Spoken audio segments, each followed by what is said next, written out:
Welcome back to 504 Road Trips. Today we're midway through New Hampshire on I-95's brief 16-mile stretch through the state. We begin at mile 5, heading south in the town of Hampton. Note the dedicated exit on the right to the New Hampshire liquor store and lottery tickets, open Sundays. New Hampshire is one of 17 alcoholic beverage control states where sales of liquor are limited to government-owned outlets only. So these are basically rest areas that sell alcohol.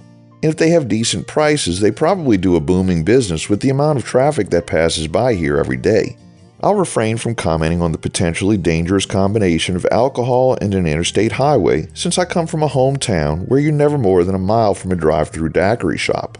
We're now in the town of Hampton Falls, named for the Hampton Falls River.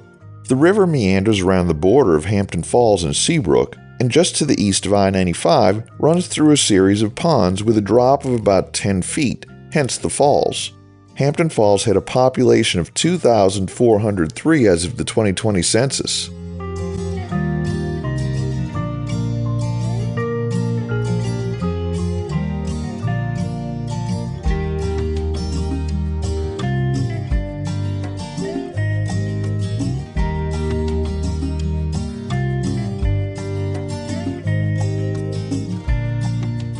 We enter the town of Seabrook, the last town we'll see on I-95 heading south in New Hampshire. Seabrook is known for being home to the Seabrook Station nuclear power plant, which has been operational since 1990. This plant is the third most recently built nuclear facility in the United States. Seabrook's location along Interstate 95 near the Massachusetts-New Hampshire border has also made it a hub for fireworks and fireworks supply stores.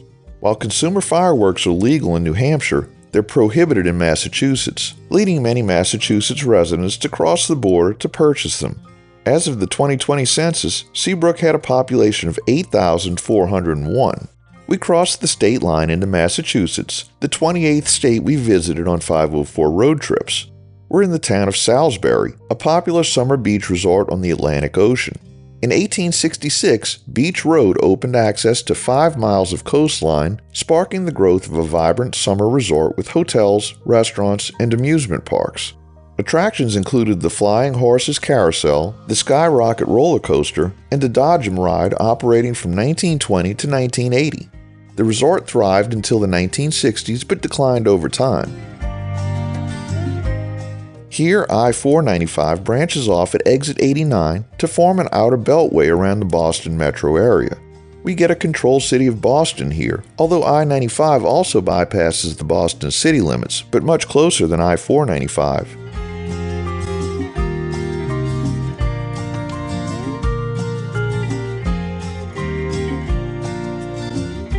We enter Amesbury, now a residential city with a 2022 population of about 17,179, began as a farming community before growing into a hub for shipbuilding, fishing, and industry.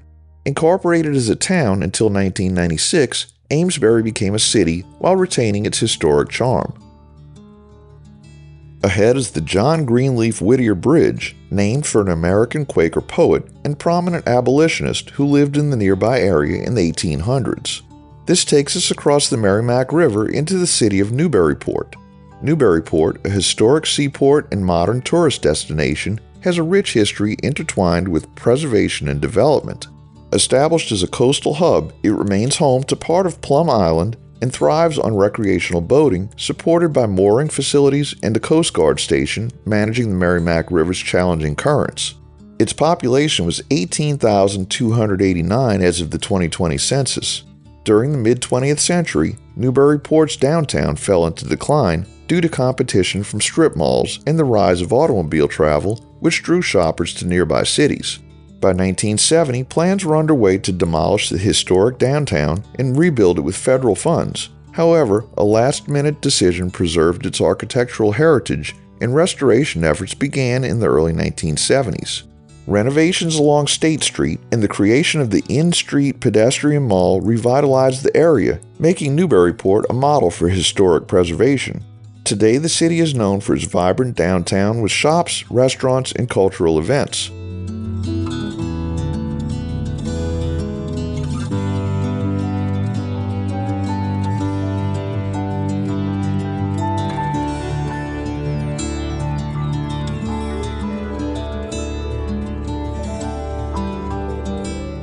We just passed through a small corner of West Newbury, and now we're entering the town of Newbury, with a population of 6,695 as of the 2020 census.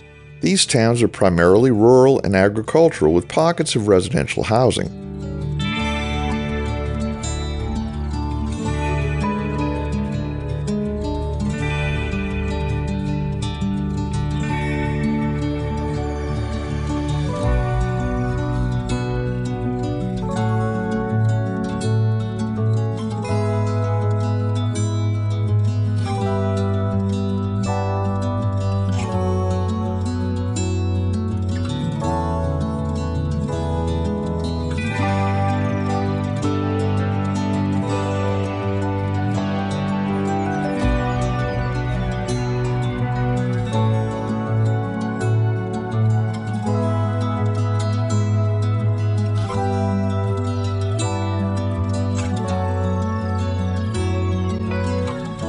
We passed through the town of Georgetown, which is mostly a rural residential community, with a number of historic homes and buildings on the National Register of Historic Places. The town had an estimated population of 8,408 as of 2022.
We entered the town of Boxford, which had a population of 8,203 as of the 2020 census.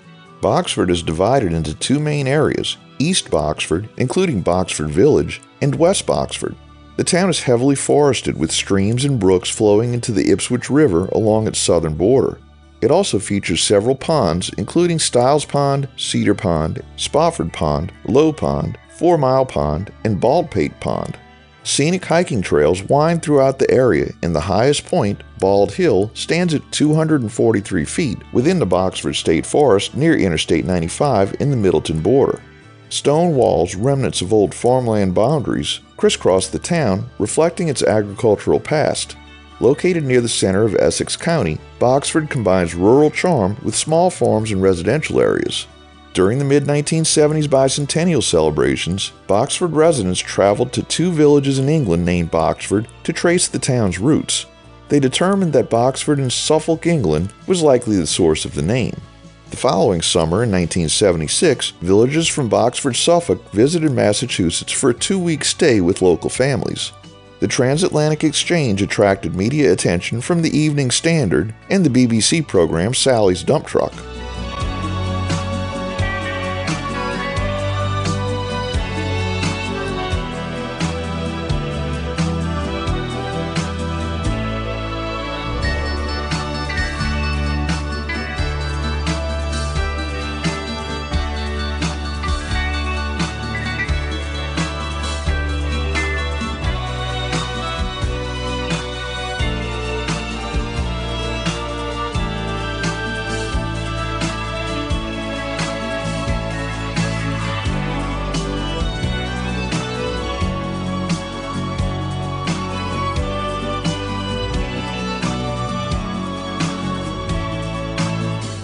We entered the town of Topsfield with an estimated population of 6,504 as of 2022.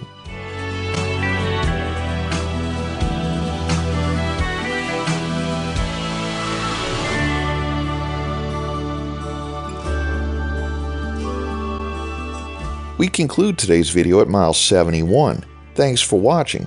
We'd like to give special thanks to our newest backseat channel member, Maine News. You too can help support our channel for as little as $1 a month and get early access to our regular videos. Or it doesn't cost you anything at all to subscribe, give us a thumbs up, comment below, share on social media, and be sure to join us for our next 504 road trip.